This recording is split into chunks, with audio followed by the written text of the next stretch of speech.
Please extend a virtual hand clap of congratulations as we present Dr. Neil Parsan. Thank you very much, Loretta. You have me blushing here. I'm actually sitting in Florida. I live in Washington, D.C., and it's awesome to hear your kind words to me, number one, and number two, even more impressive, listening to the speakers before me. I was tremendously enlightened by their comments, particularly when I joined the conversation with Larissa and Geoff, and I really wish to extend a hand of congratulations to all of them for the work that they are doing. You know, I often argue that all of us are leaders in our own right, in whatever we do. You know, from stay-at-home moms to stay-at-home dads, all the way up to presidents of the United States, we are all leaders. And our responsibility is to leave this world a better place than we met it. And having people play their small part in the manner in which they are doing it gives me a great level of hope and a great level of energy and enthusiasm in continuing the work that we all do. Because, you know, Rome was not built in a day, nor was it built alone. And it takes all these small efforts to summate themselves to become something synergistic and great. And I think that's what we're all about on this call. And on that note, let me also extend absolute congratulations to you, Loretta, and your hardworking team. It has been a pleasure to collaborate with you over time. And, you know, this is beyond collaboration. I will tell you why. Collaboration suggests to me, you know, we all talk it through and try to come up with solutions. And I'm happy that we have problem solvers on the call. But I think we actually need to go from collaboration to cooperation and collusion. We need to almost subliminally collude to fix these things, these issues. And those verbs are fairly powerful if we take them to heart. And again, congratulations to you. And thank you for the work that you're doing and your team is doing to try to bring these players together. And it's not just the players. I observed with curious intent the quality of and diversity of your listening audience.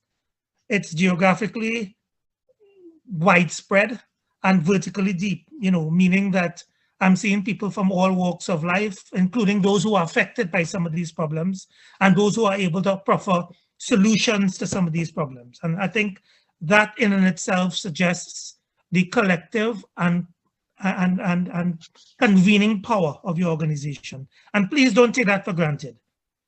Please don't take that for granted. There's a lot to be done and a lot, you know, that can be done with an organization like this. Having said that, I am very much appreciated and humbled by the outreach of your team to offer me this legacy award, and I accept it with great humility. And I don't accept it on my own behalf personally. I really accept it on behalf of all those who are contributing on this call and elsewhere to make. I'm not trying to be altruistic.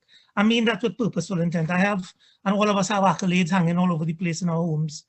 But it reminds us of why we do the work that we do when we take a peep at them, right? And I would use that award in that spirit to keep me motivated. But, you know, on that note also, let me tell you what keeps me up at night. The climate. I'm listening to the good work that everybody's doing, but all of this could wither to zero if we don't have a planet to live on. And, you know, I've been an ambassador and I'm a minister and so on, working in these fields. And I really appreciate the efforts of the global community to make some of this happen. But let me tell you how great this thing is. And I don't want to end this great event on an alarming note, but sometimes it helps us to appreciate the challenges ahead. You know, a child born in 2000, just before the pandemic,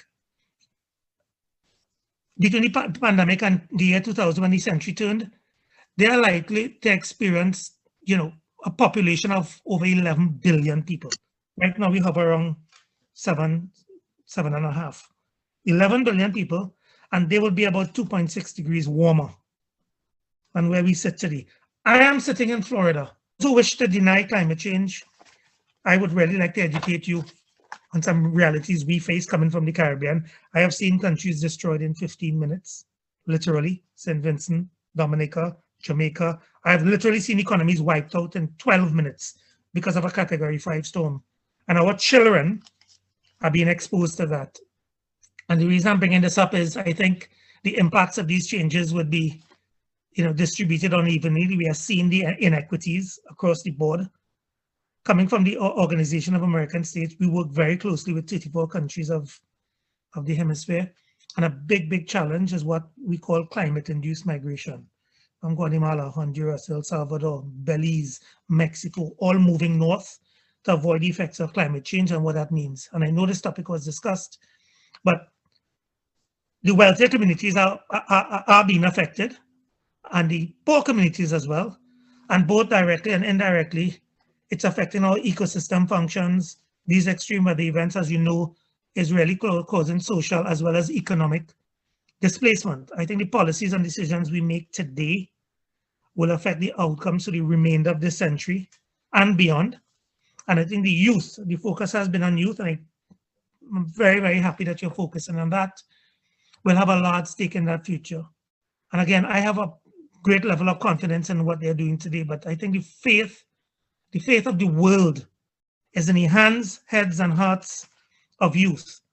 And I think from what I heard from Larissa and Jeff and so on, molding them internally to play that role externally is something we should not underestimate and totally encourage. Let them see the macro and not just the individual and micro, right? And how do we do that? How do we galvanize around that team? I think the youngest generations may feel that they have the smallest ability to impact these devastating effects of climate and some of the problems we created. We created some of this, and the generations before us did as well. But how do we build that momentum to help them without having them feeling they have the burden on their own shoulders?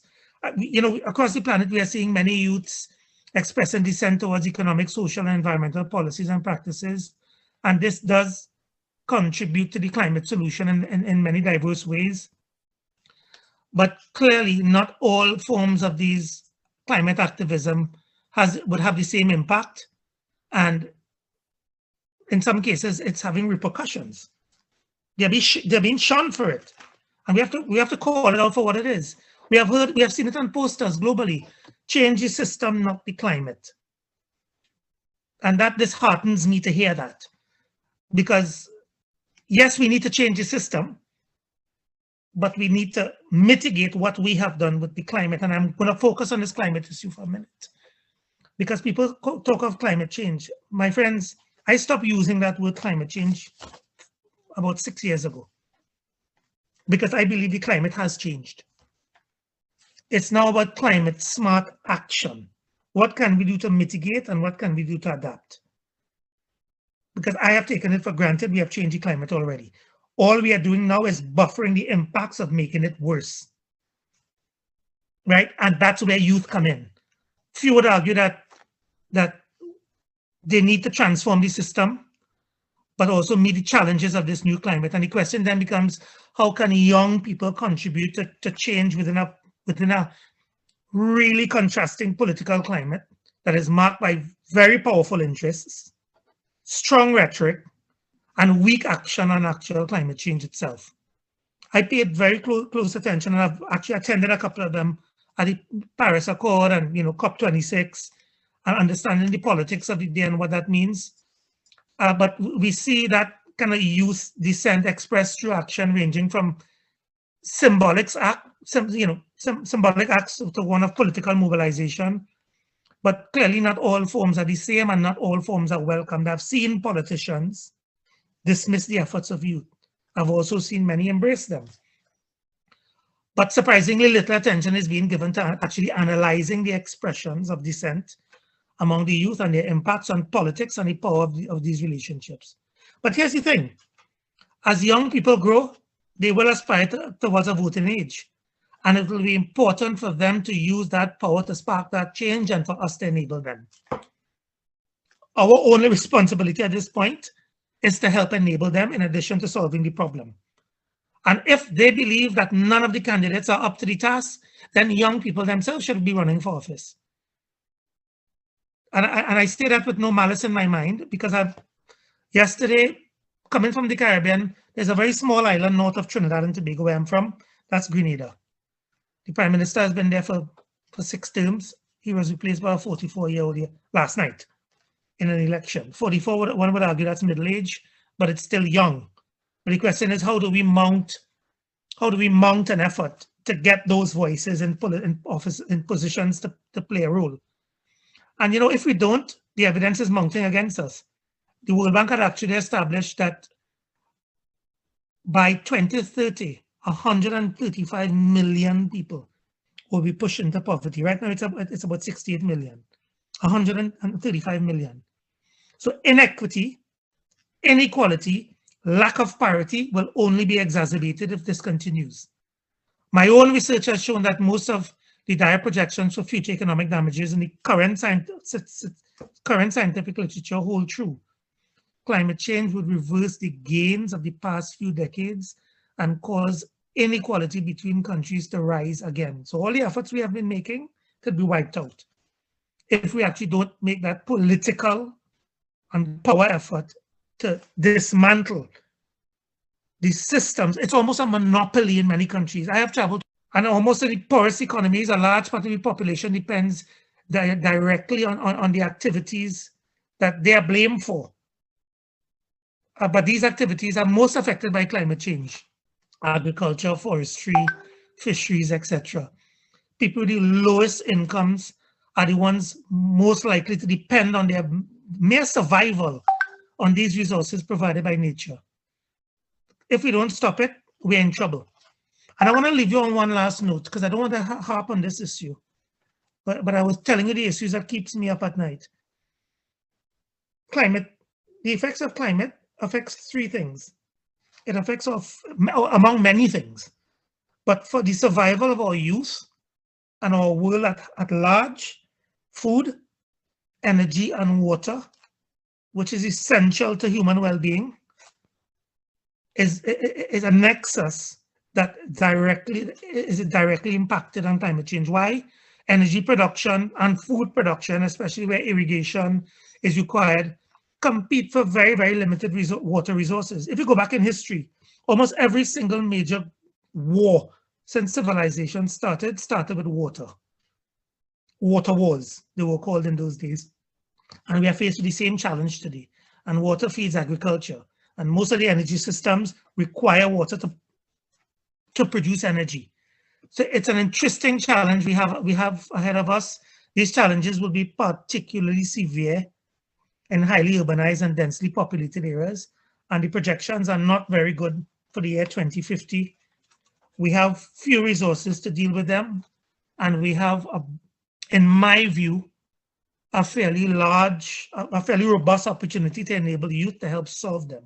I am very, very encouraged with what we have before us. When hearing the previous speakers, I'm even more encouraged to see people are breaking up these niches in certain areas to try to fix these things. But I would really encourage you guys. I don't want to challenge you guys again, Loretta, but I will. You see the battery of speakers you had here, and in their small way, trying to bring this together. Let's actually make it happen, because I think these small little actions would have ultimately a summative effect on how we can actually produce some tangible results going forward. This is not about producing a report that becomes a very expensive shelf document somewhere. It's actual action.